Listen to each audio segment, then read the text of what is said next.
क्या कर रहे थे हम लोग? वही जो करते कहते और सुनते चले आ रहे हैं कि ध्यान में ही ज्ञान है। ध्यान में ही ज्ञान है, जो देगा ध्यान उसी को मिलेगा ज्ञान, और जितना देगा ध्यान उतना ही मिलेगा ज्ञान। थोड़ा ध्यान थोड़ा ज्ञान, ज्यादा ध्यान ज्यादा ज्ञान, क्योंकि ध्यान में ही ज्ञान है। मैं साबिर अली और आप देख रहे हैं ILCC अली क्लासेस, जो अलीगढ़ बेस्ड नीट जेई का रेजिडेंशियल कोचिंग क्लास है। साथ ही AMU, जामिया, BHU और दूसरे यूनिवर्सिटी के दूसरे एंट्रेंस की भी तैयारी कराते हैं, जैसे 9th है, 11th diploma engineering, BSc nursing, CET, CUT, paramedical, NDA, CDS, SSC वगैरह बहुत सारी तैयारियां होती हैं। खैर, ये सारे तैयारियां जो है अलग अलग सेक्शन है जो तैयारियां कराते हैं, और इसके जो टीचर्स हैं सारे अपने अपने सब्जेक्ट के एक्सपर्ट हैं।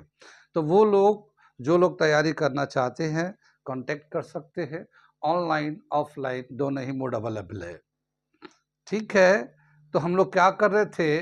नीट फिजिक्स 2020 43 बुकलेट का सोल्यूशन कर रहे थे, और आज हम लोग करेंगे ये क्वेश्चन नंबर 16। ठीक है, ये मैं पढ़ता हूँ, समझाता हूँ, फिर उसके बाद करके दिखाता हूँ क्या है ये। Given below are two statements. One is labeled as assertion A and the other is reason R. ठीक है, दो स्टेटमेंट है, एक को assertion A से दिखा रहे हैं और दूसरे का उसका रीजन दे रहे हैं, R से दिखा रहे हैं। जो assertion है वो क्या है? The potential V at any axial point at 2 meter distance R from the center of dipole moment vector of P of magnitude 4 into 10 to the power minus 6 coulomb meter is plus minus 9 into 10 to the power 3 volt. Take 1/4 pi epsilon naught is equal to 9 into 10 to the power 9 ऐसा unit ये दिया हुआ। ये क्या बताया? ये assertion हो गया। क्या बताया कि एक डाइपोल है, उस डाइपोल के एक्सियल में 2 सेंटीमीटर के डिस्टेंस पे जो इलेक्ट्रिक पोटेंशियल है, डाइपोल का जो पोटेंशियल है वो 9 into 10 to the power 9 है, और उसका जो डाइपोल मोमेंट है वो 4 into 10 to the power minus 6 coulomb metre है। ये डाइपोल मोमेंट है और ये पोटेंशियल है। ठीक, ये तो असर्शन हो गया। इसी का रीजन दे रखा है, potential is equal to plus minus 2p upon 4 pi epsilon naught r square, where r is the distance of any axial point situated at a 2 metre from the centre of the dipole. ये इसका reason दे रखा है। इस reason की वजह से ये इसका असर्शन है। अब ये बताना, in the light of the above statement choose the correct answer from the option. इनमें से कौन सा करेक्ट आंसर है? पहला बोला है A is true but R is false. A जो असर्शन है वो तो सही है, मगर जो रीजन दे रखा है वो गलत है। ये तो पहला चॉइस हो गया। दूसरा बोला क्या? A is false but R is true, यानी ए जो असर्शन है वो तो गलत है, लेकिन जो रीजन है वो सही है। ये दूसरा चॉइस दे रखा है। तीसरा में दे रखा है दोनों, both A and R are true and R is the correct explanation of A, यानी assertion और रीजन दोनों ही सही है, और जो रीजन है वो assertion का करेक्ट एक्सप्लेनेशन है। ये तीसरा चॉइस दे रखा है। और इसी तरह से चौथा दे रखा है A और R दोनों ही सही है, मगर जो R है A के रिस्पेक्ट में गलत एक्सप्लेनेशन है, नॉट करेक्ट एक्सप्लेनेशन। यहाँ लिखा नॉट द करेक्ट एक्सप्लेनेशन। इनमें से कौन सा करेक्ट आंसर होगा? ठीक है, आप देख ही रहे हैं क्वेश्चन को मैंने पूरे बोर्ड पे कवर हो गया है, और मेरे पास ऐसा ही बोर्ड है, तो मैनुअल है तो मैं लिखता हूँ, लिख के बताता हूँ, समझाता हूँ, मिटाता हूँ। मेरे पास अभी डिजिटल बोर्ड आएगा तो मैं उस पर और भी अच्छे से समझाऊंगा, और अगर उसके बाद और भी अच्छे से फिगर वगैरह बनाऊंगा। लेकिन फिलहाल तो अभी मैं इसी से कर रहा हूँ, तो आप लोगों को जिससे फ़ायदा पहुँचे वो मैं कर रहा हूँ। ठीक है, अगर आप लोग हमें सपोर्ट करो, सब्सक्राइब करो, लाइक करो, शेयर करो, तो मुझे भी अब डिजिटल बोर्ड लगाऊंगा तो और भी अच्छे से एक्सप्लेन करूंगा और समझाऊंगा। आपको हमारे वीडियो देख कर लग रहा होगा कि हमारे नॉलेज का क्या है और कितना है इस सब्जेक्ट से रिलेटेड, लेकिन जाहिर है जब तक ज़्यादा से ज़्यादा बच्चे हमारे देखेंगे नहीं, शेयर नहीं करेंगे, तब तक उसका हमें एडवांटेज नहीं मिलता। तो इसलिए मैं अब हर कोई और मैं भी यही चाहता हूँ कि आप लोग थोड़ा सपोर्ट करो, सब्सक्राइब करो, लाइक करो, शेयर करो। फ्री में आता है यार, फ्री में मैं बता रहा हूँ इतनी सारी अच्छी-अच्छी चीज़ें, आपको फ़ायदा ही फ़ायदा है, अच्छा एक्सप्लेनेशन मिल रहा है, बिल्कुल। ठीक है, तो चलते हैं हम लोग। मैं ये कहना चाह रहा हूँ कि मैं इसका आंसर बता दे रहा हूँ कि इसका करेक्ट आंसर क्या है, और फिर मैं इस क्वेश्चन को मिटाऊँगा और इसको एक्सप्लेन करता हूँ, ठीक है? तो मैं इसका आंसर जो है, यहाँ पे इसका आंसर फर्स्ट वाला आंसर है, ये फर्स्ट आंसर है। क्या मतलब हुआ? A is true but R is false, यानी ये जो असर्शन है, ये तो सही है, मगर इसका जो रीज़न एक्सप्लेन किया गया है, वो गलत है। यानी ये जो रीज़न है, ये गलत है, मगर ये सही है। ये क्या सही है कि जो इलेक्ट्रिक पोटेंशियल है डाइपोल का 2 मीटर के डिस्टेंस पे एक्सियल पॉइंट में, वो 9 × 10⁻³ वोल्टेज है, जिसका डाइपोल मोमेंट 4 × 10⁻6 कूलम मीटर है। ये वाला स्टेटमेंट सही है, मगर ये जो रीज़न दिया है, ये गलत है। ये इसका आंसर है। ठीक? समझ में आ गया आप लोगों को? इसको नोट कर लिए, आपके पास क्वेश्चन बुकलेट मिल जाएगा, आप कहीं से भी देख सकते हैं। ये T3 बुकलेट का क्वेश्चन नंबर 16 है। इसे मैं मिटाता हूँ और थोड़ी सी इस पॉइंट को एक्सप्लेन करता हूँ, समझाता हूँ। ओके, मैंने क्या किया, ये असर्शन को तो ऐसे ही रखा है, और रीजन जो दिया था, उसका वैल्यू जो दिया था, रीजन आर, और ये वी जो है ना, वोल्टेज ±2p/4πε0r², मैंने जो रीजन दे रखा था उसको वहां पे कर दिया, लिख दिया। ठीक है, और चॉइस तो बता ही रखा हमने। सबसे पहले हम लोग देखते हैं डाइपोल कहते किसको है। डाइपोल होता है, डाई मतलब टू होता, पोल मतलब एंड होता है, दो एंड, एक पॉजिटिव चार्ज एक नेगेटिव चार्ज, जब बहुत करीब होते एक दूसरे से तो उनको हम लोग कहते हैं dipole. When two equal opposite charges are very close to each other, then this system of two charges is known as dipole। ठीक है, जब दो इक्वल अपोजिट चार्ज एक साथ एक दूसरे के करीब होते हैं तो उसी टू चार्ज के सिस्टम को डाइपोल मोमेंट बोलते हैं। जैसे कि बहुत सारे मॉलिक्यूल्स होते हैं, जैसे आप देखा होगा केमिस्ट्री में सोडियम क्लोराइड, ये है ना सोडियम क्लोराइड, तो क्लोराइड नेगेटिव होता है, ये पॉजिटिव होता है, ये दोनों एक दूसरे को इलेक्ट्रोस्टैटिक फोर्स से अट्रैक्ट करके रखते हैं, तो ये एक दूसरे से बाइंड करते हैं। तो ऐसे ही बोला गया कि दो चार्ज किसी भी तरीके का, जैसे मॉलिक्यूल के भी होते हैं, अगर दो चार्ज बहुत करीब होते हैं एक दूसरे के और इक्वल और अपोजिट होते हैं तो उन दो चार्ज के सिस्टम को डाइपोल कहते हैं। तो ये हो गया डाइपोल। ये दोनों चार्ज बराबर होते हैं और इनके बीच का जो डिस्टेंस होता है उसको सेंटर से लेते हैं हम लोग, डिस्टेंस को सेंटर से काउंट करते हैं। तो एक तरफ का डिस्टेंस को एक ए से दिखाते हैं, दूसरे तरफ के डिस्टेंस को ए से दिखाते हैं। अब ये जो दो चार्ज सिस्टम है, चार्ज की वजह से इलेक्ट्रिक फील्ड होगा, फिर उसका पोटेंशियल होगा, इलेक्ट्रिक पोटेंशियल हो गया। तो इलेक्ट्रिक पोटेंशियल हम लोग दो तरफ से निकालते हैं, इसको मैं बता रहा हूँ। इसको हम लोग कहते हैं एक्सियल पॉइंट, जैसे मान लो यहाँ पे एक पॉइंट है, इसको एक्सियल बोलते हैं, ठीक है ना, एक्सियल पॉइंट है। और ये जो पॉइंट है यहाँ से सेंटर से लेते हैं तो ये आर डिस्टेंस पे है। इस क्वेश्चन के हिसाब से ये आर जो ना 2 मीटर है, ये सेंटर से लेते हैं हम लोग, ठीक है, सेंटर फ्रॉम द डाइपोल, जहाँ पे लिखा होगा सेंटर फ्रॉम द डाइपोल लिखा होगा, ठीक है। तो इसके सेंटर से इस प्री पॉइंट तक 2 मीटर का डिस्टेंस है, ये एक्सियल कहलाता है, ये एक्सियल। ऐसे इक्वेटोरियल भी कहलाता है। इक्वेटोरियल का मतलब इसी के बिल्कुल जस्ट अपोजिट यहाँ ले ले हम लोग, तो इस वाले डिस्टेंस को हम लोग इक्वेटोरियल बोलते हैं, इसको हम बोलते हैं ये इक्वेटोरियल। मैं यहाँ पे लिख दे रहा हूँ समझाने के लिए, equatorial,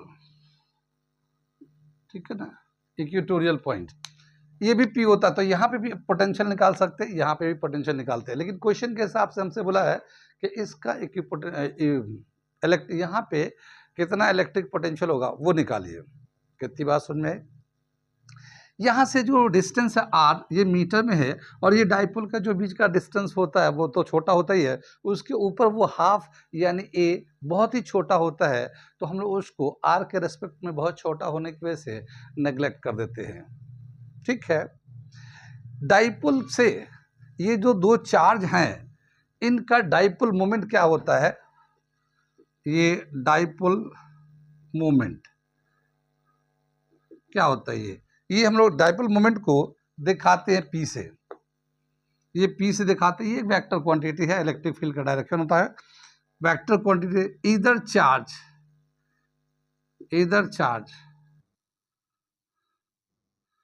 into distance between two charge, इधर charge into distance between two charge, ठीक है ना, ये दोनों चार्ज के बीच का कितना डिस्टेंस है।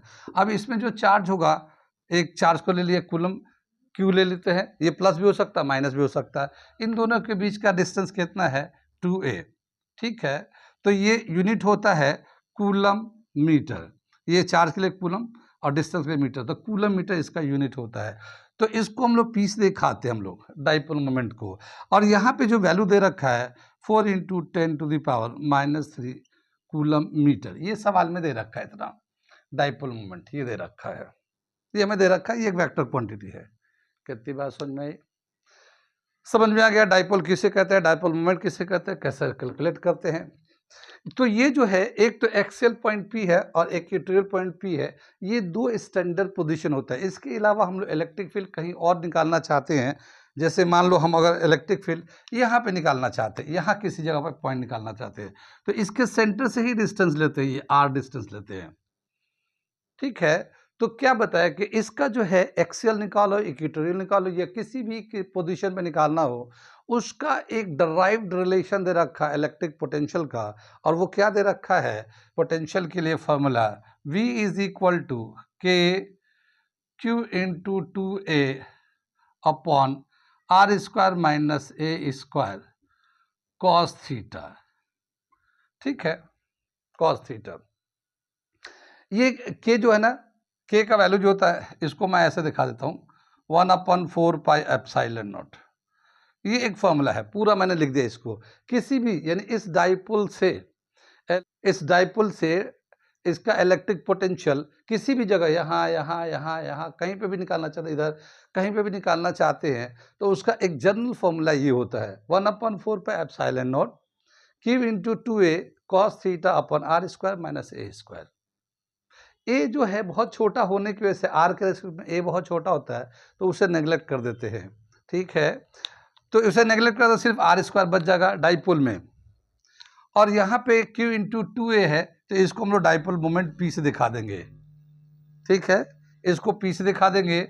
और ये जो है ना 1/4π, इसका वैल्यू दिया हुआ है हमारा, ये हमारा स्टैंडर्ड वैल्यू दे रखा है एक 9 × 10⁻⁹, इसको K से भी दिखाते हैं। तो अगर हम इसको रिड्यूस करके, इसको सिंप्लीफाई करके लिखेंगे, तो ये आ जाएगा KP cos theta upon r², ये फाइनल हमारा पोटेंशियल का फॉर्मूला आ जाएगा, KP cos theta upon r², final एक निकल के आ गया। कितनी बात समझ में आई? ये वाला समझ में आ गया, ये वाला बिल्कुल फॉर्मूला को, ये अब क्या है, यही फॉर्मूले को आपको याद रखना है जब भी कभी आपको electric potential due to dipole निकालना है, तो किसी भी जगह निकालना हो, तो ये एक ऐसा फॉर्मूला है जो बहुत ही इंपॉर्टेंट, बहुत ही अच्छा फॉर्मूला है। यहाँ पे प्लस माइनस ले सकते हैं, प्लस माइनस ले लेते हैं, ठीक है, ये फॉर्मूला याद रखिएगा। अब मैं इसी फॉर्मूले के हेल्प से एक्सेल पे निकालने जा रहा हूँ। मैं थोड़ा सा यहाँ से मिटा देता हूँ, ये हमारा एक हम लोगों ने फाइनल फार्मूला लिखा था ये। अब इससे हम लोग कहीं का भी निकाल सकते हैं, किसी भी जगह पे इलेक्ट्रिक पोटेंशियल निकालना हो डाइपोल का, तो हम लोग निकाल सकते हैं। अब यहाँ पे क्वेश्चन बोला एक्सियल पॉइंट, तो एक्सियल यानी इस वाले एक्सिस के साइड में, तो इसका जो एंगल होगा थीटा, ये 0 डिग्री होगा, यानी एक्सियल में थीटा का वैल्यू जो है ना 0 डिग्री होता है, और इक्वेटोरियल में थीटा का वैल्यू 90 डिग्री होता है। बाकी कहीं एक दूसरे पॉइंट तो वो थीटा दिया रहेगा, जो भी वैल्यू दिया रहेगा।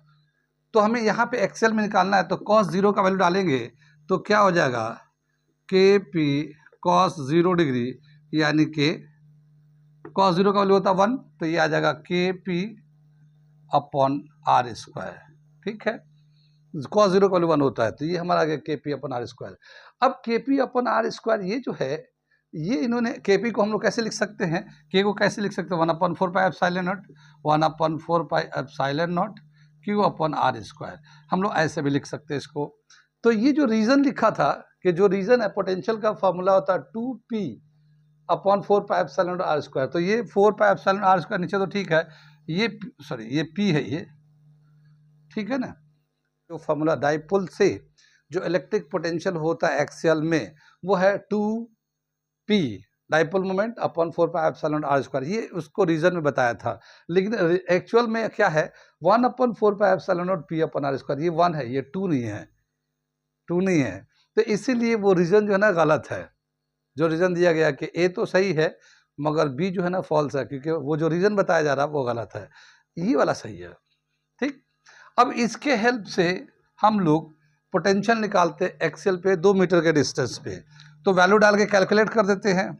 तो ये के का जो वैल्यू होता है 9 × 10⁻9 होता है। ये डाइपोल मोमेंट है, क्वेश्चन में दे रखा 4 × 10⁻6 है, ये डाइपोल मोमेंट मैग्नीट्यूड दे रखा है ये। और ये हमारा जो डिस्टेंस है r यानी कि 2 का स्क्वायर कर लेते हैं, ठीक है।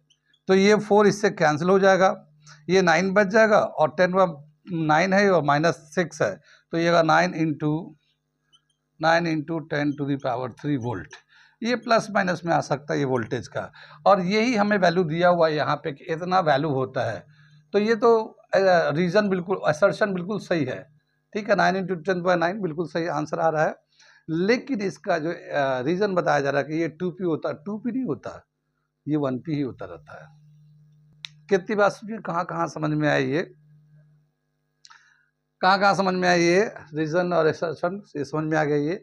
तो ये जो बताया कि एक्सियल में, इस क्वेश्चन के हिसाब से एक्सियल में जो इलेक्ट्रिक पोटेंशियल होगा डाइपोल की वजह से 2 मीटर के डिस्टेंस पे वो 9 × 10⁻3 होगा, ये बिल्कुल सही बताया गया है। लेकिन इसका जो रीज़न बताया जा रहा है कि जो एक्सेल पे जो फॉर्मूला होता है डाइपोल का इलेक्ट्रिक पोटेंशियल निकालने के लिए, वो 2kp/r², इसको हम ऐसे भी लिख सकते हैं, इसको हम लोग इसको ऐसे लिख सकते हैं 2kp/r², ऐसे भी लिख सकते हैं।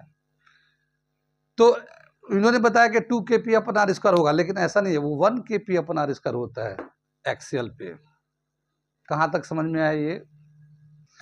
अगर हमें इक्वेटोरियल पे निकालना होता, अगर हमें इक्वेटोरियल पे निकालना होता तो यहाँ पे कितना आता, cos 90 डिग्री, ठीक है, cos 90 डिग्री, और cos 90 का वैल्यू कितना होता है 0, इसको मल्टीप्लाई करते सब 0, यानी डाइपोल से, इलेक्ट्रिक डाइपोल से इक्वेटोरियल पे इलेक्ट्रिक पोटेंशियल 0 होता है, इसी से निकल जाएगा। अगर मान लो 30 डिग्री पे अगर निकालना चाहते हैं या 60 डिग्री पे निकालना चाहते हैं तो cos 60 का वैल्यू डाल देंगे, हमें यहाँ पे इलेक्ट्रिक पोटेंशियल निकल जाएगा। या किसी और जगह पे निकालना चाहे निकाल सकते हैं। यहाँ पे जैसे हम लोगों ने राइट में लिया था P, अगर लेफ्ट में लेते P, तो यहाँ पे हम 180 का एंगल यूज़ करते हैं, 180 का एंगल यूज़ करते हैं, और cos 180 का वैल्यू होता है -1, तो ये माइनस में आया, तो ये प्लस माइनस इसीलिए दिया हुआ है, ये प्लस माइनस इसीलिए दिया हुआ है कि P जो है ना राइट में भी ले सकता है, लेफ्ट में भी ले सकते हैं। राइट में लेंगे तो प्लस में आएगा, लेफ्ट लेंगे तो माइनस में आएगा, एक्सियल पॉइंट दोनों ही कहलाता है। कितनी बात समझ में आई? ऐसे बहुत सारे सवाल, ऐसे बहुत सारे सवाल इलेक्ट्रिक डाइपोल से रिलेटेड और भी अच्छे और इम्पॉर्टेंट सवाल हमने अपने लेक्चर में यूट्यूब पे डाल रखा है। वो बच्चे जो लोग नीट जेईई की तैयारी कर रहे हैं वो हमारे चैनल को ज़रूर सब्सक्राइब कर लें, क्योंकि आपको हमारे चैनल पे बहुत ही अच्छे अच्छे सवाल किए हुए, कंसेप्ट एक्सप्लेन किया गया, डराइव किया गया, उसका न्यूमेरिकल करा के मैंने रखा है। तो वो लोग जो लोग तैयारी कर रहे हैं वो हमारे चैनल को तो ज़रूर सब्सक्राइब कर लें। साथ ही वो बच्चे जो 9th-10th में और आने वाले दिनों में वो चाहते हैं कि नीट जेईई की तैयारी करेंगे, कंपटीशन की तैयारी करेंगे, तो वो भी सब्सक्राइब कर ले, क्योंकि उनको भी अभी से ही सारे इन्फॉर्मेशन मिलते रहेंगे, उनको ट्रैक बताया जाएगा, उनको फॉर्मूले उनको तरीके बताए जाएंगे कैसे तैयारी करनी है, क्या करना है, कब कब क्या क्या होना है। तो वो बच्चे जो 9th-10th में है और आने वाले दिनों में अपने आप को नीट जेईई के लिए तैयारी करना चाहते हैं, बच्चे हैं, वो हमारे चैनल को ज़रूर सब्सक्राइब कर ले, क्योंकि उनको इन्फॉर्मेशन रेगुलर मिलता रहेगा। साथ ही हम लोग फिज़िक्स, केमिस्ट्री, मैथ, बायोलॉजी जो भी है सारे अच्छे वीडियोस बना के अपने यूट्यूब पे अपलोड करते रहेंगे और आपको फ़ायदा पहुंचता रहेगा, ठीक है। तो इसलिए जो लोग तैयारी करना चाहते हैं अभी फ़िलहाल आप लोग तो ज़रूर सब्सक्राइब कर लो। जो लोग तैयारी कर रहे हैं, जो 11th-12th या ड्रॉपर है, ड्रॉपर के लिए भी बहुत सारे सवाल हमने बना रखा वहाँ पे, बहुत ही शॉर्ट फॉर्मूले बना के रखा है उसमें। आपको जहाँ पे लेक्चर में बनाया है वहाँ पे जो शॉर्ट फॉर्मूले बन सकते हैं, मैंने वो शॉर्ट फॉर्मूले भी बना के वहाँ पे रखा है। ठीक है, जिससे आप कम से कम टाइम में आसानी से क्वेश्चन कर सकते हैं। अब उम्मीद है आपको समझ में आ रहा है। अगर समझ में आ रहा है तो हमारे चैनल को भी सब्सक्राइब करें, लाइक करें, शेयर करें और हमें सपोर्ट करें। मैं ऐसे ही अच्छे से अच्छा वीडियो बनाता रहूँगा, आपको भी फ़ायदा पहुँचता रहेगा। साथ ही ये देखिए, इसमें और भी कई सारे सवाल बन सकते हैं। जैसे मैंने ये ब बताया था, ये असर्शन रीज़न, ये तो हमने बताया कि भाई कि अगर एक डाइपोल के एक्सियल पे 2 मीटर के डिस्टेंस पे जो इलेक्ट्रिक पोटेंशियल होगा, वो 9 × 10⁻³ वोल्ट का होगा, अगर डाइपोल मोमेंट 4 × 10⁻6 कूलम्ब पर मीटर है तो। ये तो हम लोगों ने वेरीफाई किया असर्शन को, और फिर हम लोग बताया कि रीज़न वेरीफाई नहीं हो रहा, रीज़न गलत है। ये तो हम लोगों ने क्वेश्चन के हिसाब से किया। अब देखिए, ये जो फॉर्मूला है, ये जो फॉर्मूला हमने बताया है, ये फॉर्मूला आप कितने तरीके से यूज़ कर सकते हैं। जैसे मान लो ये पोटेंशियल दे रखा, हम लोगों ने कैलकुलेट किया 9 × 10⁹ ये दे रखा है। अगर हम यहाँ पोटेंशियल डाल दें तो हम लोग डिस्टेंस निकाल सकते हैं कि ये एक्सियल पॉइंट पे कितने डिस्टेंस पे ये पॉइंट लिया गया है। तो अगर ये पोटेंशियल अगर पता हो तो हम लोग डिस्टेंस निकाल सकते हैं, डाइपोल मोमेंट निकाल सकते हैं। डाइपोल मोमेंट के हेल्प से हम लोग चार्ज, इसका चार्ज कितना है, ये डाइपोल का एक चार्ज कितना है वो निकाल सकते हैं, दोनों के बीच का डिस्टेंस निकाल सकते हैं। तो ये एक जो फॉर्मूला है, ये एक बहुत सारे क्वेश्चन के लिए एक सिंगल फॉर्मूला है, सब फॉर्मूला है। एक अकेला फॉर्मूला बहुत सारे क्वेश्चन को करने के लिए हेल्प करेगा, डाइपोल मोमेंट से इलेक्ट्रिक पोटेंशियल निकालने के लिए। कितनी बात समझ में? तो ये सिर्फ ऐसा नहीं कि ये डायरेक्ट क्वेश्चन है, ये बहुत सारे दूसरे क्वेश्चन में भी आपको हेल्प करेगा। कितनी बात समझ में आई? तो हमारे चैनल को सब्सक्राइब करें, लाइक करें, शेयर करें। आपको और भी बहुत सारी बातें बताता रहूँगा, समझाता रहूँगा। ठीक है? अपना ख्याल रखें। Thank you.